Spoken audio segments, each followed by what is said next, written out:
France उस वक्त अपनी जदीद तारीख की शदीद तरीन गर्मी की लहरों में से एक का सामना कर रहा है, जहां रिकॉर्ड तोड़ दर्जा हरारत ने मामूलात ज़िंदगी बुरी तरह मुतासिर कर दिए हैं।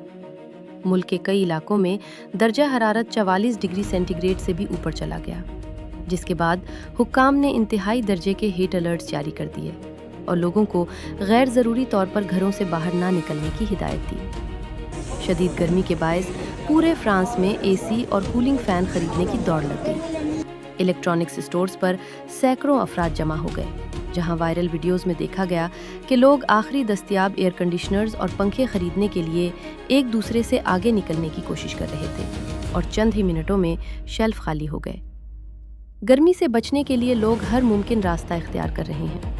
पेरिस में हज़ारों अफराद किनाल सेंट मार्टिन समेत मुख्तलिफ नहरों में नहाते नजर आए, जबकि कई ख़ानदान फव्वारों, पार्कों और पानी की फुआर वाले मकामात पर जमा हुए ताकि शदीद गर्मी से कुछ राहत हासिल कर सकें। अस्पतालों में हीट स्ट्रोक, पानी की कमी और गर्मी से मुताल्लिक बीमारियों के मरीजों की तादाद में नुमाया इजाफा हुआ है, जबकि बुजुर्ग और बच्चे सबसे ज़्यादा मुतासिर हो रहे हैं। इस शदीद गर्मी के अफसोसनाक नताइज भी सामने आए हैं। फ्रांसीसी हुक्काम के मुताबिक इस हीट वेव के दौरान तकरीबन 1000 इजाफी अमवात रिकॉर्ड की गई हैं। कई स्कूल बंद कर दिए गए, जबकि ट्रांसपोर्ट का निज़ाम भी मुतासिर हुआ।